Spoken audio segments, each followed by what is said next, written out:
Oi, pessoal, boa tarde. Boa Boa tarde. tarde caloroso, porque eu estou num calor infernal aqui em Belém, então é muito caloroso, pelo menos eu estou sentindo, né? É, bom, de acordo lá com o nosso cronograma, né? Hoje eu fiquei responsável pelo texto intitulado Métodos em Linguagem, Gênero e Sexualidade, uma perspectiva abrangente. Overview, não sei nem mais como é que traduz para o português. Mas uma perspectiva global sobre a intersecção entre linguagem, gênero e sexualidade. Eu, por uma questão de tempo, não preparei slides, mas acho que como o texto ele não adentra de forma tão densa os conceitos, acho que a gente pode ir conversando e debatendo os segmentos, que acho que a gente até avança de uma maneira mais produtiva a partir de cada contexto de pesquisa, tá? Então, sinta-se à vontade em comentar durante a minha fala. Bom, de forma geral, a gente pode entender que esse texto ele visa produzir um tipo de revisão bibliográfica sobre o conjunto de teorias da linguagem que versam sobre questões de gênero e sexualidade. Essa tentativa de síntese, obviamente, ela tem uma singularidade que é buscar pontos em comum sobre de que maneira esses diferentes eixos dos estudos linguísticos se debruçam sobre os diferentes fenômenos sociais, no caso de gênero e sexualidade. O texto em si, ele é dividido, em um primeiro momento, em uma questão de apresentação teórica, em que você tem a tentativa de contornar o que é autor ou é autora? Eu fiquei em dúvida. Reiko é masculino ou feminino?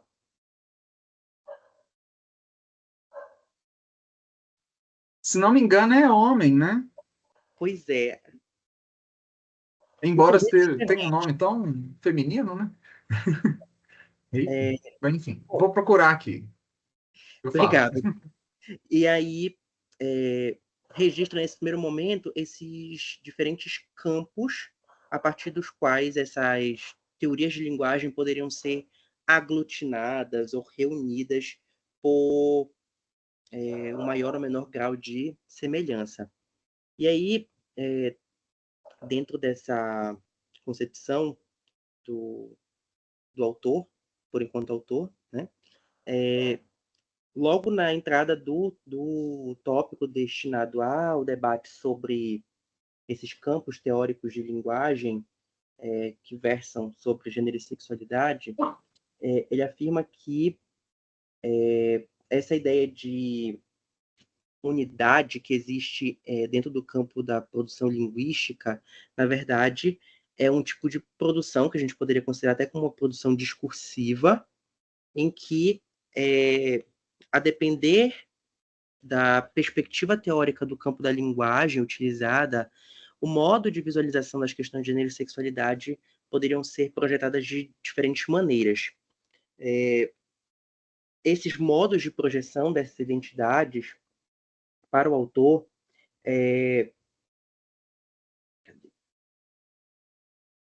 esses modos de projeção dessas possibilidades de interpretação dessas identidades, dessas subjetividades de gênero e sexualidade, elas permitem com que, em um olhar retrospectivo ou num olhar mais ampliado, seja possível mapear de que maneira esses diferentes autores associados a diferentes teorias linguísticas, como eles propõem uma percepção, ele não usa esse termo, mas me parece que é uma percepção epistemológica do que você vai entender como língua, como linguagem, como isso se desdobra nas categorias de gênero e sexualidade, e de que maneira você constitui uma trajetória metodológica para tentar capturar esses dados e analisá-los.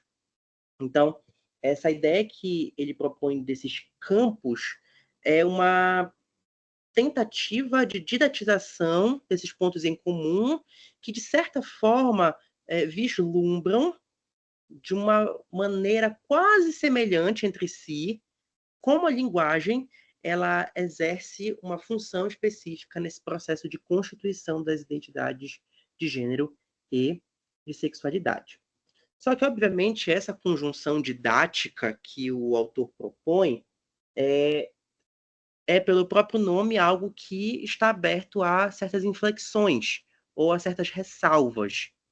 Essas inflexões, elas são observadas sobretudo para reconhecer, em primeiro lugar, de que essa proposta ela não está fechada em si, que a gente, por exemplo, produzindo os nossos textos, a gente pode talvez questionar a própria lógica dessa divisão, mas também a gente perceber que as pesquisas elas têm um caráter de singularidade, em primeiro lugar. Em um determinado trecho, logo antes da tabela que ele elabora, ele enfatiza justamente que, a depender dos objetivos implicados na pesquisa, a constituição da própria pesquisa ela vai ter uma feição distinta. A depender da figura do próprio pesquisador, que também é um sujeito generificado e sexualizado, Uhum. a pesquisa vai ter uma outra feição. E isso Uhum. faz com que essa categorização que é proposta ali, embora também o autor não ponha nesses termos, mas a gente possa observar de uma maneira mais fluida, ou eu imaginei lendo, sabe aquele brinquedinho de criança, aquela geleinha, que ao mesmo tempo ela é A moeba. a moeba, que ela tem um momento que ela é mais fixa, você consegue sentir ela, por exemplo, entre as mãos, mas ao mesmo tempo ela escorre pelas frestas dos dedos, né? E aí você tem essa possível metáfora, por exemplo, para a gente pensar essa, essa articulação de como a gente observa os fenômenos linguísticos, como a gente situa a ideia de língua, linguagem nesses fenômenos e de que maneira essa nossa percepção de língua e linguagem permite que nós consigamos alcançar determinadas relações estabelecidas entre os sujeitos que vão constituir a própria concepção do que é gênero e sexualidade para esses sujeitos. Né? E aí, o autor ele tenta, nessa proposta didática, reunir essas teorias nesses grandes grupos, né? E ele divide por critérios que seriam os focos temáticos dessas pesquisas, né? Então, o primeiro foco temático seria o das pesquisas que se dedicam à reflexão sobre diferença e dominação, e aí ele categoriza que, quando é observado sobre questões de linguagem e gênero, você tem majoritariamente as pesquisas que ele chama de linguística feminista. Se as pesquisas forem dedicadas à intersecção entre linguagem e sexualidade, ele tem o que ele chama de Lavender Linguistics, que para mim não fica tão claro o que seria. A gente não tem uma tradução para isso, né?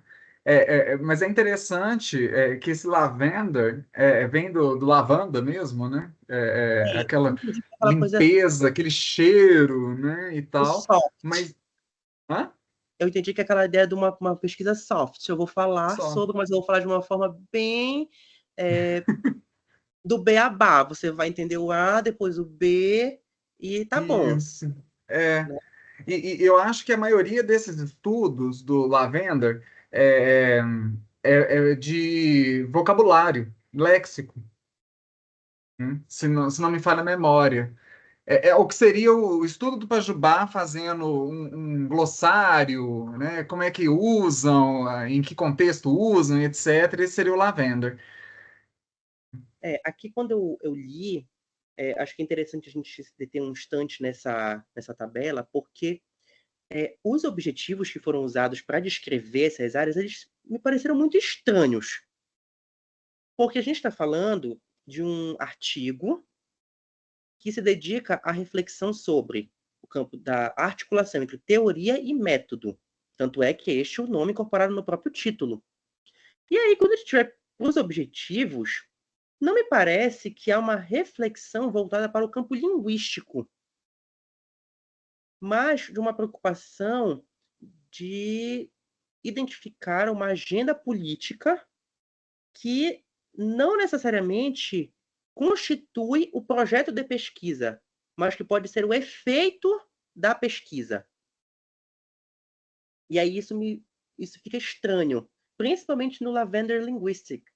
Que, por exemplo, eu colocar que um objetivo de uma pesquisa é fazer a população LGBT se tornar mais visível, né, linguisticamente. Isso em termos acadêmicos, né, se a gente for pensar nas ritualísticas acadêmicas, isso não é um objetivo tangível, uma pesquisa. Né? Não tem como dizer meu propósito é fazer alguém ficar visível. Aí entra um monte de questões. Quem é você para tornar alguém visível? Quem é você para garantir o que é visível? Né? Ou de que forma você vai mensurar o que é visibilidade? Aí você vai passar uma vida inteira estudando e não vai conseguir dar uma resposta suficiente. Você não vai ter fôlego para isso. Né? E aí você tem algumas semelhanças, né? Não só da questão da população LGBT, mas também das próprias mulheres. E aí você tem que observar que no parágrafo anterior é dito que a depender da posição do pesquisador, você tem uma feição distinta, né? E aí imagina um homem heterotop produzindo uma pesquisa que ele diz que ele vai visibilizar linguisticamente a mulher. Discursivamente falando, há uma contradição aí, uma polêmica, pelo menos. Quem for ler vai ficar assim, peraí, né? Tem um atrito aqui de formações discursivas que não vão levar a gente a avançar na questão. A gente vai ficar provavelmente no plano de uma superficialidade que pode ser até óbvia para as pessoas que vão ler aquilo, né? Então isso me chama atenção nesses dois aspectos da reflexão sobre dominância e diferença, ou dominação e diferença, porque não são critérios que focam a atenção no aspecto da construção teórica ou mesmo disciplinar no campo dos estudos linguísticos. Foca, talvez, na possibilidade, nos efeitos que esses projetos linguísticos podem ter socialmente, né? Então, não caberia usar, como o autor faz, a expressão objetivos, né? Mas talvez até justificativa ou os efeitos esperados socialmente por uma pesquisa, né? Então, isso já me causa esse estranhamento. Bom, além do objetivo sobre dominação e diferença, o outro objetivo é o que ele coloca como enfoque no discurso, né? E aí, já vou problematizar alguma coisa aqui. Não sei se vocês sentiram falta, mas, para mim, todo texto que fala de discurso tem que apresentar sua perspectiva do que é discurso.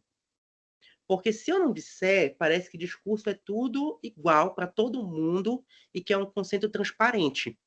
Aí eu volto no tópico anterior. Se eu digo que é um conceito transparente, eu ignoro todos os pressupostos linguísticos. Né? E aí a gente tem um problema nesse momento de definição desses focos. Porque discurso, pelo menos para esse momento aqui desse texto, não há essa sinalização de, pelo menos, pontos de referência que a gente consiga entender qual é a adesão feita por esse autor e a partir de que mirante teórico, né, epistemológico da análise do discurso, ele vai observar essas outras teorias do discurso, por exemplo, que é o que ele vai fazer alguns tópicos adiante, certo? E aí, diferentemente... Desculpa te interromper já, Marcos. É uma boa pergunta isso. Parece que eles dão o pressuposto que todo foco no discurso é o discurso a partir de fulano. Aí eles nem citam o nome, né? Mas eu acho que pelo queer estar aqui, né, nesse foco, né? A linguística queer está nesse lugar, eu acho bem provável que o discurso entendido no sentido Foucaultiano. Vamos já ver, porque eu já percebi uma outra coisa quando ele vai falar de Outro? Foucault, lá no tópico da perspectiva discursiva, que ele não dá a mínima Ah, para tá. Foucault. Mas é porque eles dão para pressupostos que todo mundo está É, acompanhando, né? Eles aí foi ele, ótimo, né? Ele, o rei, o Aiko. o dono das teorias. Mas É. então, e aí o que acontece? Se a gente for observar, uma outra coisa que chama atenção é que quando ele distribui a perspectiva discursiva perspectiva discursiva barra de gênero na linguística, né? O primeiro objetivo é mostrar como o gênero é discursivamente construído, contornado, né? Recortado. E aí a única coisa que ele faz no queer é adicionar assexualidade. Eu fico, então quer dizer que se eu pegar essa palavra e jogar lá pro lado do discursivo barra gênero, eu também estou fazendo a perspectiva queer? Então, existe realmente essa divisão? É só uma questão de eu colocar uma palavra a mais? Ou será que existe algum tipo de implicação na observação de que categoria de sujeito a gente pode estar pensando quando a gente acrescenta o e-sexualidade, né? E aí, se a gente for problematizar no cenário, por exemplo, brasileiro, a gente já pode pensar na perspectiva interseccional. E aí já não é gênero e sexualidade, é gênero, sexualidade, e raça, e classe, e território, e vários e. Né? E aí onde caberia essa perspectiva? Né? Seria discursivo ou seria o queer?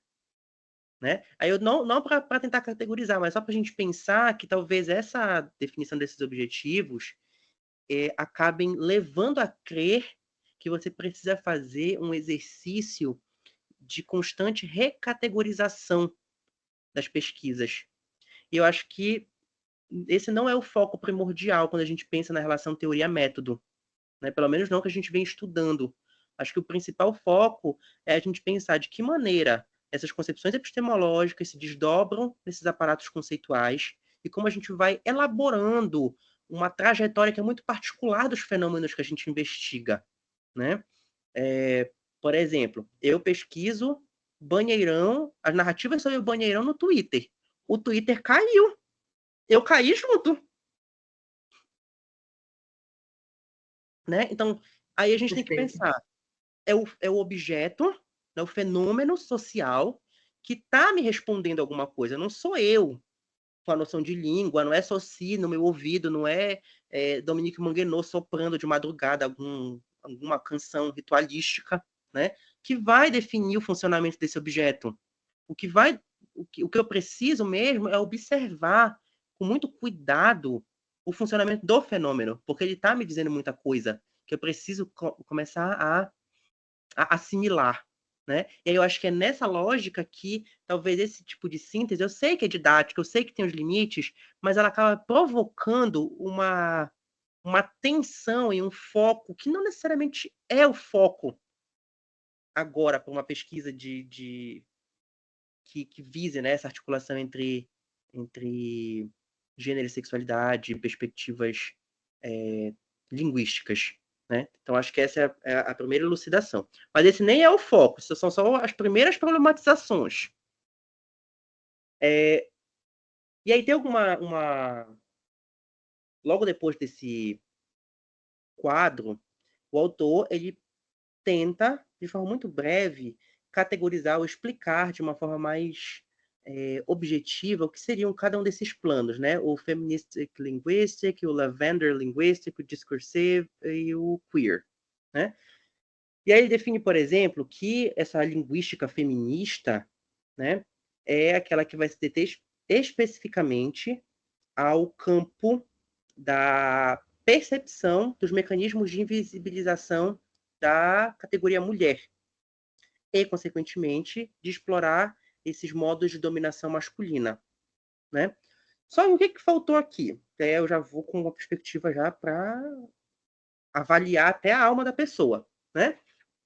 O artigo, ele foi produzido em 2019, né? Então, assim, é um artigo bem recente. E o que eu senti falta aqui foi de fazer uma correlação com a questão social, né, com o fenômeno social que estava em curso no período que essas teorias começam a serem concretizadas, né?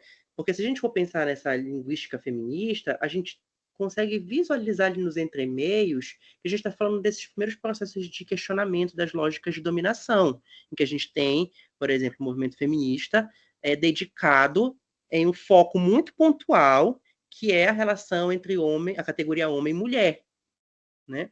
E aí a gente não consegue ver essa relação entre o fenômeno social e a produção teórica, que vou colocar assim, né, que se desdobrou do fenômeno social, né? E aí isso, para mim, também faz com que a gente não perceba um traço dos métodos, que é o próprio fenômeno social em construção, porque a gente vai entender que há uma circunscrição muito pontual daquela categoria. E acabou. É aquilo ali, como se ela fosse trancada hermeticamente dentro de um espaço. E aí eu não consigo, assim, com o tempo, me causou estranhamento essa ausência dessas relações, porque parece que a categoria, e isso já é uma leitura minha, né? A categoria pesquisador, né, sujeito que pode ser generificado, sexualizado, racializado, mas está dentro da universidade, ele foi priorizado em relação a um percurso histórico gigantesco que também estava ali em simultaneidade com as teorias. E aí isso me causou um certo estranhamento nesse texto. Até porque, quando a gente vai lendo o texto, a gente vê que tem muitas referências. Muitas. Então, assim, tem momentos que você lê 3 linhas, é só referência. Mas você não tem esse alcance para além da prática discursiva científica, né? Eu estou fazendo um curso lá no MASP, que é sobre arte e pensamento queer. E aí a discussão ontem foi justamente sobre isso, de o quanto nós, pesquisadores, acreditamos que nós estamos avançando em algumas pautas, mas sem dialogar com os fenômenos sociais que estão aquém ou além da universidade, né? E aí a gente acredita que, não vou dizer somente, mas que exclusivamente produzir os textos ressoaria da mesma forma que, por exemplo, coletivos políticos agem, né? E aí isso é uma questão que me causou esse desconforto. Não sei o que vocês acham desse tópico. Talvez o problema seja na própria representação semiótica que o autor escolheu. Quadros são, não sei, pela própria forma esquemática, eles reduzem tudo, né? Uhum. Acho que talvez fosse alguma coisa como um espectro, como aqueles que o Marcuse fazia para dizer que havia um contínuo, fala Uhum. escrita, e você vai pontuando ali de maneira quase que pulverizada essas Uhum. macro e micro regiões. Bom, e aí, além desses problemas, né, dessas duas perspectivas, depois tem uma diferença que é muito breve, que na verdade até o Daniel já conseguiu sintetizar, que é a distinção entre a linguística discursiva e a queer, que basicamente é justamente essa marcação. O discursivo estaria ligado à investigação do papel do discurso na produção de gêneros, enquanto a perspectiva queer estaria interessada nessa ideia de pontuar exaustivamente como que a sexualidade é produzida por meio do discurso, né? Então, cria-se ali uma binaridade entre as duas perspectivas, segundo o autor, né? Uma está interessada em gênero e outra em sexualidade. Bom, e isso, assim, bem breve, é a apresentação dessa perspectiva teórica, né? Dessa explicação da categorização, como ela foi feita.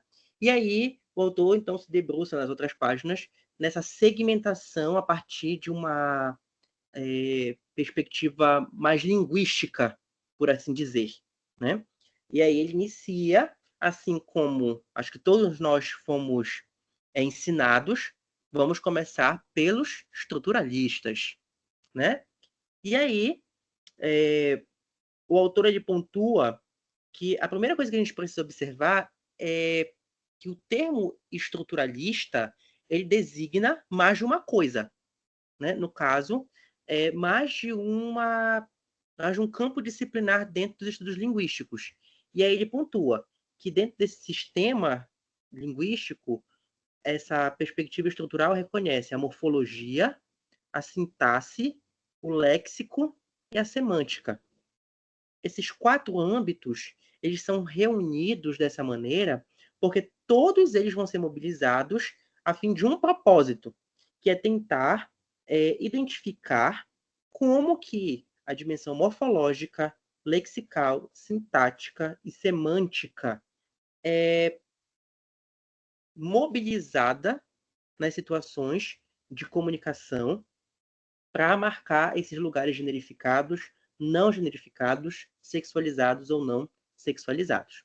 Aqui, quando eu falo em situação de comunicação, não quer dizer que eles reconheciam o uso dos termos em interações da vida real, né? Não é nesse sentido. É de comunicação como um pano de fundo para que determinadas categorias fossem extraídas e analisadas para construir, principalmente, um conjunto de regularidades e, a partir dessas regularidades, dizer que haveria uma frequência específica ou um conjunto específico de termos que poderiam ser lidos como generificadores ou não generificadores dos sujeitos. E aí, o autor até pontuou alguns exemplos dessas principais classes gramaticais que são acordadas entre esses campos da linguística estrutural e que são mais recorrentes nesse primeiro momento de pesquisa. E ele exemplifica a questão dos pronomes pessoais, dos pronomes, dos nomes que funcionam como indicação de nomes, a própria formação de palavras, as unidades fraseológicas, os léxicos ligados a gênero, gênero social, gênero gramatical e, aqui pelo que eu traduzi, referenciação de gênero. Né? Os primeiros, ok, que a gente consegue entender porque todo mundo que passou pela educação básica e foi traumatizado pela gramática normativa lembra, né? De pronomes, das classes, né, mais comuns para a nossa formação escolar. Mas me chamou a atenção essa distinção final em gênero social, gênero gramatical e essa referenciação de gênero. Porque não me parece que são processos especificamente do campo estrutural. Ou, pelo menos, eles não conseguiam perceber dessa maneira. Né? Porque eu fiquei pensando, se a gente pegar o processo de referenciação, a gente vai ter ali um primeiro momento, que é o da própria denominação. Então, você atribui um nome a algo, né? E aí você estabelece essas relações, de como que há essa relação de atribuição. Porém, a gente sabe que essa atribuição ela não vai ser entendida somente naquele gesto atributivo. Né? Ninguém vai sentar e falar assim, computador, palavra, objeto, computador. É isso, minha pesquisa, acabou. Né? Só que, por conta, aí eu acredito que é uma questão do próprio fazer científico da área, era de comum acordo que as pesquisas elas se debruçassem nesse limite da recuperação desses elementos lexicais, por exemplo, dessas frases, e fizesse, como tem aquelas listas de glossário, fizesse uma lista dos seus pares, né? Do que seria o significante e o significado. E você vai estabelecendo acordos entre cada um desses aspectos. Né? Me pareceu que, assim, me estranhou, mas eu acho que eu consegui assimilar porque eles não conseguiam avançar no sentido de adentrar no campo do sentido e de que poderia não ser, de que poderiam ser sentidos arbitrários e por aí vai, né? Então acho que é dessa forma que eles tentaram mostrar que há um funcionamento sistemático, né? Porque a gente não pode esquecer desse objetivo, de que essas áreas, principalmente, elas instituem esse traçado de reconhecimento do termo científico para a linguística, né? Então, eles precisavam, ao mesmo tempo que eles tinham interesses específicos de pesquisa, eles precisavam, a partir da maneira como eles enunciavam, também ratificar que existia um método de pesquisa que era muito semelhante com o de outras ciências e que não poderia ser aberto a essa ideia que a gente conhece hoje como interpretativismo, né? Ou mesmo com a própria ideia de subjetividade, que a gente tem hoje de uma maneira um pouco mais aceita do que naquele momento. Então, essa é a primeira parte em que o autor se debruça sobre as questões estruturais. E aí, ele dá alguns outros exemplos já com pesquisas voltadas para as questões de gênero e sexualidade, dizendo, por exemplo, que algumas dessas pesquisas se dedicam a entender como que marcadores morfológicos funcionam para construir as representações de gênero. Mais especificamente, a derivação, por exemplo, das palavras, ou a composição, como que elas são utilizadas para criar essas categorias de masculino e feminino. Então, esse é um dos exemplos mais recorrentes. Tem até um livro da Parábola, que é com textos, né, fundadores, e aí a gente observa muito bem esse exercício, que é da década de 60, 70, em que você tem ali aquela preocupação exaustiva com o processo de designação. Essa é a preocupação, né? E aí, nesse momento, o interesse é observar de que maneira essas palavras elas são introduzidas nesses espaços de linguagem para designar determinados lugares sociais. E isso já falando numa perspectiva contemporânea, porque ainda não eram nesses termos que eram necessariamente debatidos, né? A gente tem que tomar cuidado com esses possíveis anacronismos, né, terminológicos. Então, a gente pode pegar aqui marcações morfológicas e essas categorias mais institucionalizadas, para usar o termo que o autor mobiliza lá no quadro, né, mais institucionais, como masculino e feminino, por exemplo. Além disso, uma coisa que me chamou a atenção nesse aspecto do estrutural é que o autor ele se detém, quando ele vai falar sobre a semântica, em algo que eu não tinha pensado, nunca tinha me chamado a atenção, que o que os semanticistas se preocupavam nesse período para falar sobre o gênero e sexualidade, né? De que maneira eles lidavam com as questões de sentido.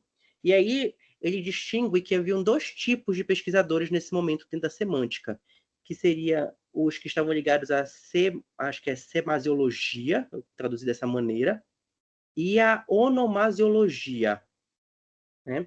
No primeiro campo da semasiologia, seria o interesse em investigar o potencial de significação das estruturas linguísticas, em que eles tentavam perceber, mais especificamente no campo da oralidade, de que maneira, por exemplo, a prosódia, os acentos da fala, as ênfases, as hesitações e quaisquer outros fenômenos de fala, como é que eles repercutiam na concretização desses lugares de gênero, por exemplo, né?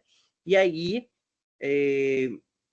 eles tentavam pensar de que maneira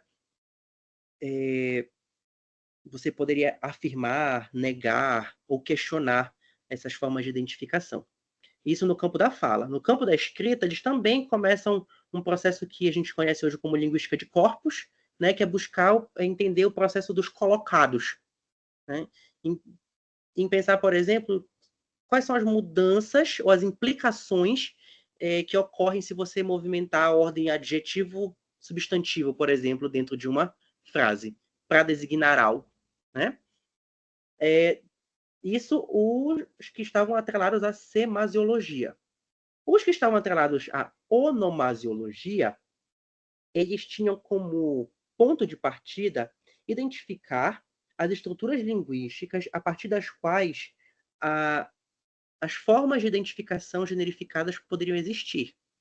Aqui o que eu observo é que a perspectiva onomasiológica ela está muito mais atrelada a uma construção morfológica dos termos, né? Que ela está tentando fatiar as frases, as palavras, até mesmo os fonemas, né?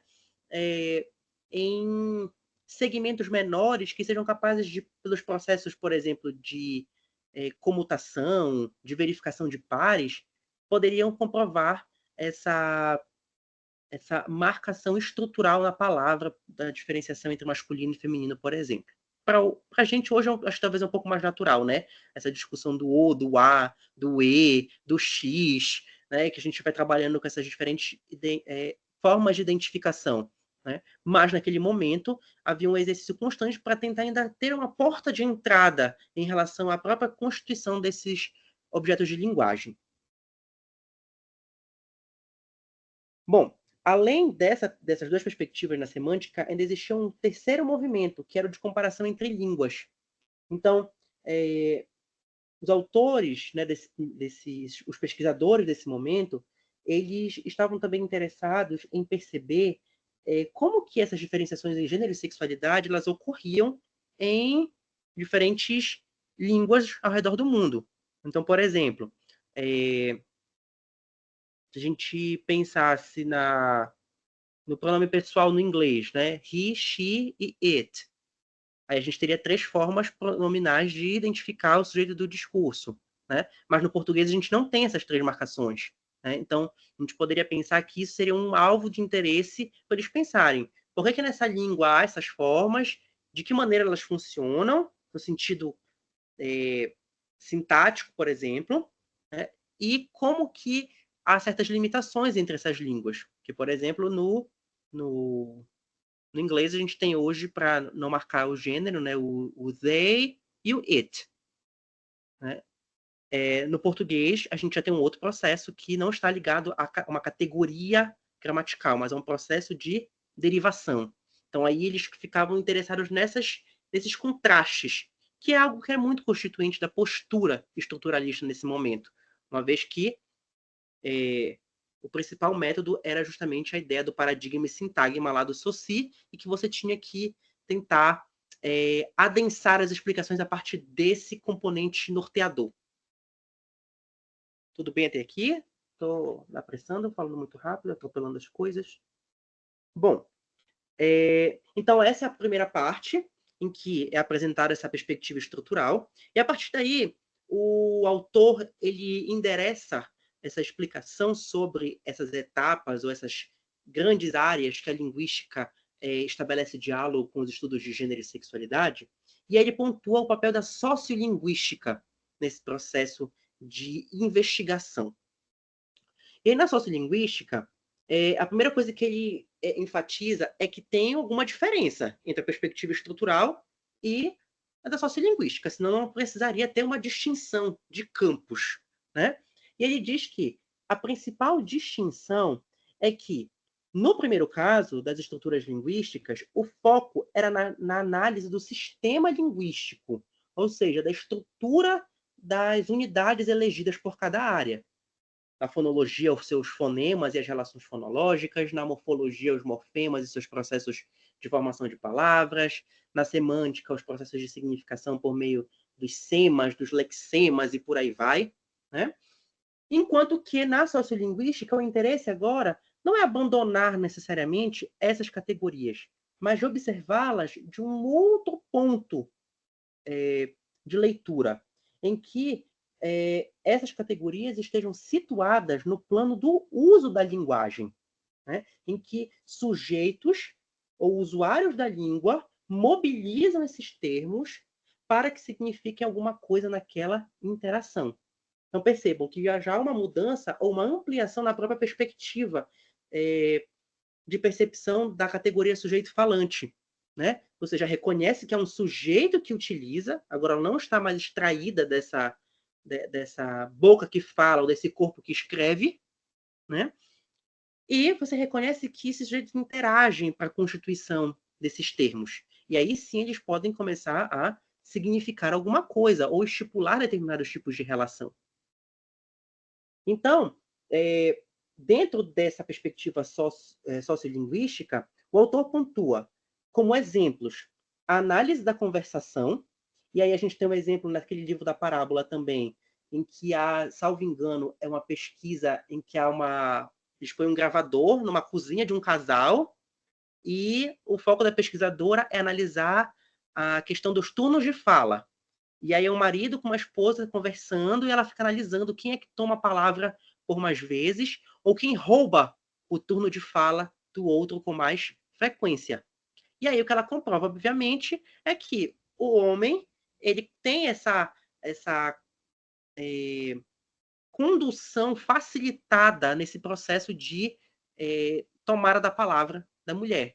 E aí ela vai observando várias características, como a hesitação, a questão de usar termos mais fortes, ou de usar marcações de entendimento, como aham, tá, ok, para que o outro perca o turno de fala.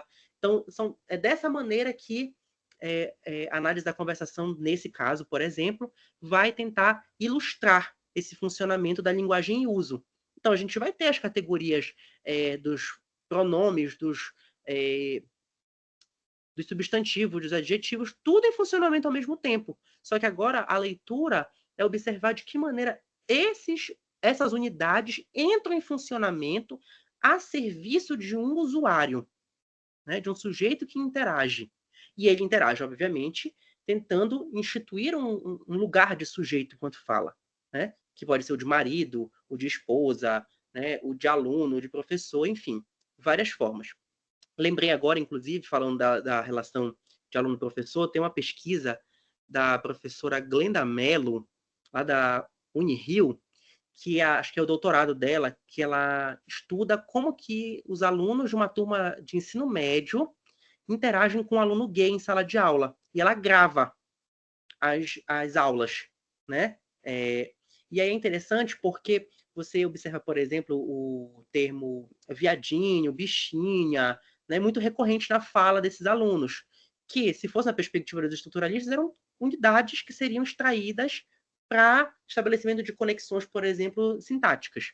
Mas para a perspectiva da análise da conversação, ou mesmo da pragmática, que é o que ela faz, o que interessa é observar como que esses termos eles entram em negociação com esses sujeitos. É a mesma palavra, é o bichinho que é pronunciado pelo aluno heterossexual, tentando se sobrepor à figura do aluno gay, e ao mesmo tempo o aluno gay reafirmando, sim, sou bichinha. Por quê? Vai querer encarar? E aí você vai observar que é o mesmo termo sendo mobilizado para negociar, por exemplo, o próprio turno de fala. Né? Se você reafirma aquilo que era uma estratégia de silenciamento, você consegue tomar o turno de fala da pessoa por mais tempo. Né? E aí são mecanismos que vão sendo observados de maneira muito paulatina e como que eles vão sendo desenhados, moldados para cada uma dessas situações e como elas vão sendo naturalizadas dentro dessas situações comunicativas. Tá?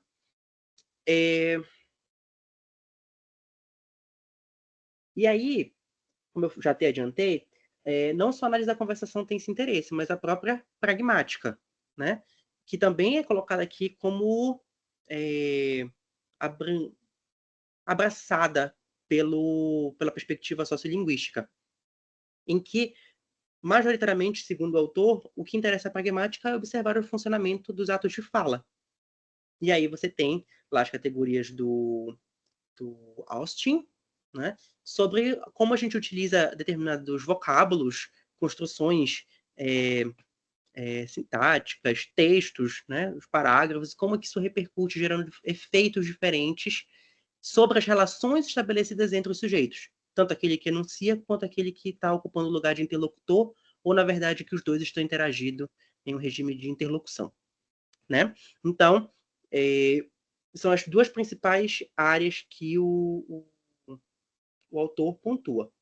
Além dessa, uma terceira área que ele pontua e que me chamou a atenção é a da etnografia linguística, principalmente porque ele pontua que há uma diferença no procedimento a partir do qual a etnografia ela vai acessar os dados. Enquanto que a pragmática e a análise da conversação elas têm algumas lacunas, como é o caso de focar apenas no dito, porque você vai precisar do registro para poder fazer qualquer tipo de interpretação. A etnografia linguística permite que você, no caso pesquisador, seja inserido em comunidades de prática, ou seja, que você seja alocado no conjunto dos sujeitos que interagem a serviço dessas categorizações de gênero, por exemplo, ou de sexualidade.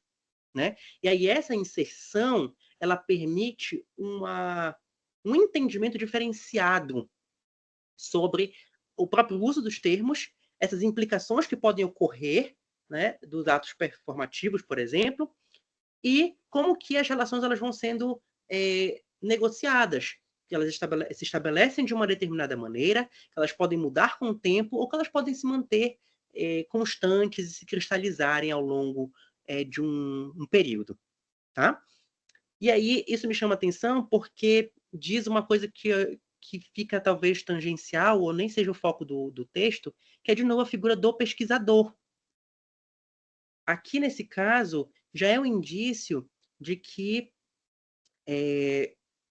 a gente precisa pensar que esses limites entre a figura do pesquisador e do pesquisador, eles começam a se diluir, principalmente quando você adentra essas comunidades, né?